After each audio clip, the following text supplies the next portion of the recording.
Assalamualaikum warahmatullahi wabarakatuh. Apa kabar Anda siang hari ini? Pemirsa, Kabar Siang memiliki beragam informasi, di antaranya kepadatan arus lalu lintas ini masih terlihat di sejumlah titik arus balik dan juga jalur wisata di tanggal merah hari ini. Sehingga arus balik diprediksi akan kembali melonjak hari ini. Selain informasi arus balik, pihak Bandara Kuala Namu segera angkat bicara mengenai kasus kematian seorang wanita yang ditemukan tewas di dasar lift 3 hari setelah terjatuh. Bersama saya Ana Telita, inilah Kabar Siang selengkapnya untuk Anda. Pemirsa, ratusan buruh berkumpul di kawasan industri Pulau Gadung. Pemirsa, ribuan buruh di Makassar turun ke jalan. Kita akan menuju ke rekan kami yang sudah bertugas kembali. Dan pemirsa, Kota Administrasi Jakarta Timur Timur tidak ada yang arogansi atau datang ke sana. Pemirsa, berbagai cara dilakukan buruh dalam. Pemirsa, hingga Senin pagi ini antrean kendaraan pemudik arah Jakarta. Ya pemirsa, penumpang ini terus memadati. Pemirsa, arus lalu lintas menuju kawasan wisata Puncak Bogor. Arus balik di ruas Pantura.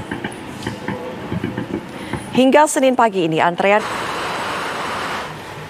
Dan untuk mengetahui bagaimana kondisi lalu lintas pada siang hari ini, sudah ada rekan kami yang berada di Cirebon, Jawa Barat, Ervan Septiawan, dan juga Agung Prasetyo di Karawang, Jawa Barat. Pertama kita akan menuju ke Cikampek, sudah ada rekan kami, Agung Prasetyo. Selamat siang Agung, bagaimana kondisi arus lalu lintas di Cikampek pada siang hari ini? Mengingat tadi pagi kondisi cukup padat.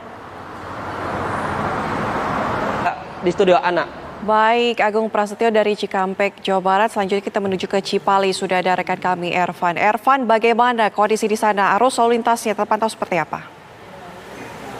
Ervan Septiawan mengabarkan langsung dari Cipali, Cirebon, Jawa Barat. Dan terima kasih rekan-rekan, selamat bertugas kembali. Ya pemirsa, keluarga korban tewas terjatuh di bawah lift Bandara Kuala Namu tak terima dengan sikap.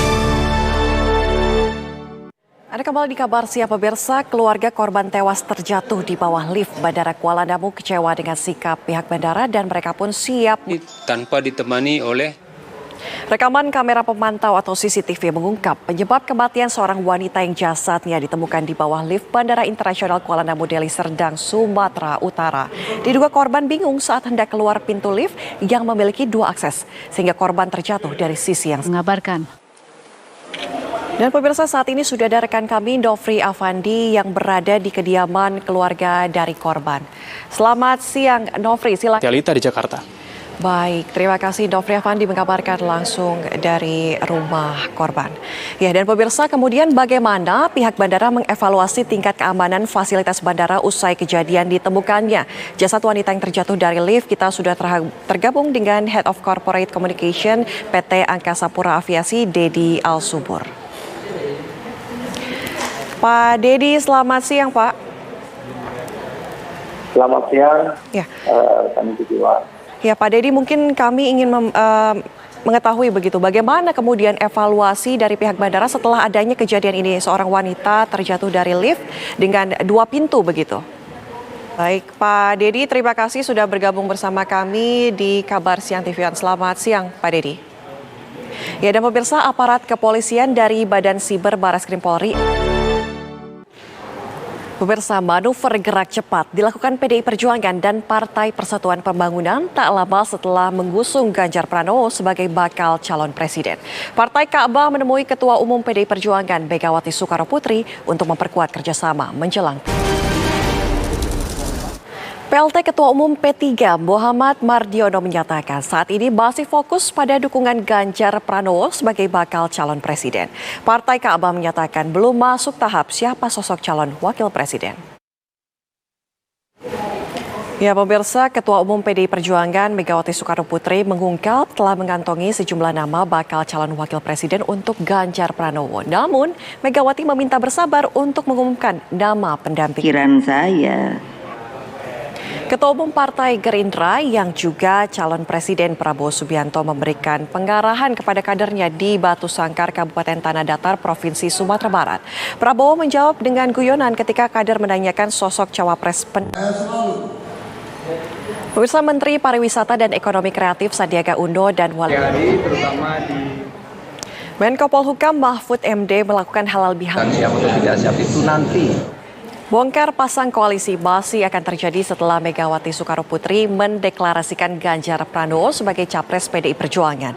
Hingga kini, ketidakpastian koalisi bisa membuat perubahan sampai masa pendaftaran pasangan capres-cawapres. Lalu bagaimana prospek koalisi ke depannya? Pemirsa, terima kasih masih bersama kami di Kabar Siang. Pemirsa, kepolisian dari Badan Siber Barreskrim Polri akhirnya menangkap peneliti BRIN Andi Pangerang Hasanuddin yang diduga membuat ancaman pembunuhan terhadap warga Muhammadiyah. Andi ditangkap di kediamannya di daerah Jombang, Jawa Timur dan langsung dibawa menuju Barreskrim Polri dengan penjagaan pihak. Untuk mengetahui perkembangan penyidikan kasus SARA dan ancaman pembunuhan peneliti BRIN, kita sudah terhubung dengan rekan Hijul Akbar yang sudah berada di Barreskrim Polri. Selamat siang Hijul, bagaimana, apakah kemudian sudah ada kelanjutan dari pihak kepolisian mengenai penangkapan dengan peneliti BRIN ini?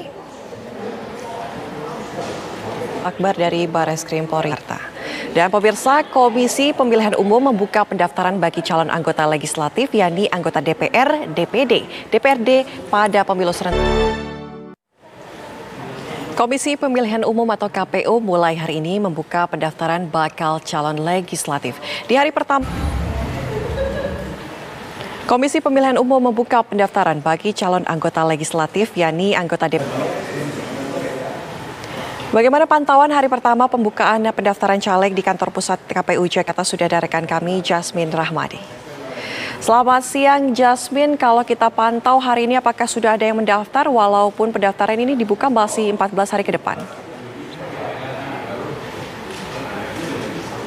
Ya, selamat siang, Anatelita. Langsung Jasmine Rahmadi dari gedung KPU Jakarta. Pemirsa, banjir bandang di kawasan pemandian alam Sembahe, Deli Serdang, Sumatera Utara menghanyutkan